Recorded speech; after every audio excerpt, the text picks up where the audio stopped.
আসসালামু আলাইকুম। কেমন আছেন সবাই? আশা করছি অনেক ভালো আছেন। তো আল্লাহর রহমতে আমিও ভালো আছি আলহামদুলিল্লাহ। তো আপনারা দেখতে পাচ্ছেন যে আমার সামনে অনেকগুলো কাপড়। যেহেতু আমি শপিং করেছিলাম তো এগুলো আমি আপনাদেরকে দেখাইছি। তো আমার বাড়ি দূরে, আমি আপনাদের কাছে বলেছি অনেক ভিডিওতে। তো বাবার বাড়িতে যাব, এজন্য একদিন আগে থেকে ব্যাগপত্র গুছিয়ে রাখতে হয়। তো আমি এগুলো গুছানোর জন্য বসে গেছি। দেখুন আমার সামনে সব রকমের কাপড়, মানে যে কাপড়গুলো আমরা নিয়ে যাব, তো সেই কাপড়গুলো এখানে আমি রাখছি। তো ভাবলাম যে একটু ভিডিও করে আপনাদের মাঝে শেয়ার করি।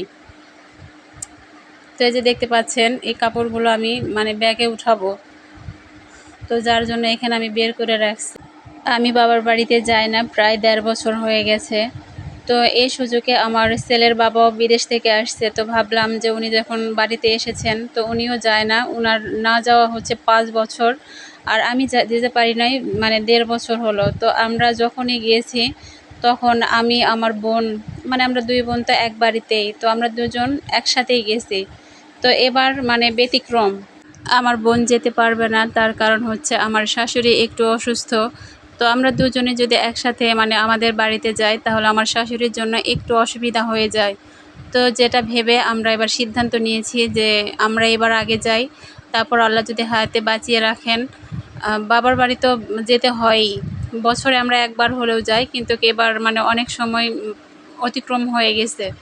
তো ভাবলাম যে ডিসেম্বরে যখন আমাদের বাচ্চাদের পরীক্ষা শেষ হবে তখন দীর্ঘ 1 মাস ছুটি থাকে, মানে 1 মাসের কাছাকাছি, মানে পুরোপুরি 1 মাস না, তারপরেও আমরা বলি যে 1 মাস ছুটি থাকে। তো সেই ছুটিতে আমার বোন মানে তার পরিবারের সাথে ও যাবে। তো এটা সিদ্ধান্ত নিয়েছি এই কারণে যে আমার ছেলের বাবা অনেক দিন যাবৎ বিদেশ ছিল, তো উনি যায় না, বিদেশ থাকার কারণে যেতেও পারেনি।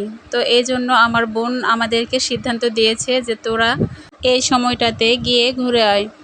তো এটা যেহেতু আমার বোন আমাকে বলছে, তো এই জন্য আমি আমার ছেলের বাবাকেও বলেছি, তো উনি রাজি হয়েছেন। তো যার জন্য আমি শপিং করেছি। তো আলহামদুলিল্লাহ আমি কাপড়গুলো গুছিয়ে নিচ্ছি। তো একটা কথা কি জানেন, যে বাবার বাড়ি দূরে হলে যখন আমরা বছরে একবার মানে যাওয়ার সিদ্ধান্ত নেই তখন আমাদের এতটাই আনন্দ হয় যেটা মানে বলার মতো ভাষা নয়। তো যাদের বাড়ি মানে দূরে তারা শুধু এই অনুভূতিটা বুঝতে পারবে, যেমন আমরা বুঝি যে বছরে একবার যাই বা হচ্ছে 6 মাসে তো আমাদের যাওয়া পড়ে না, বছরে হয়তো বা 8 মাস বা 10 মাস পরে আমাদের মানে যাওয়া পড়ে। তো ওই তো বছরেই মানে হয়ে যায়। তো এই সময়টাতে যখন আমরা যাই তখন কিন্তু অনেকটাই আনন্দ হয়। আর আমাদের বাবা মা, আমার পরিবার যে আত্মীয় স্বজন আছে তারাও অনেক খুশি হয়, যেহেতু দূরে থাকি তারাও সহজে আসতে পারে না।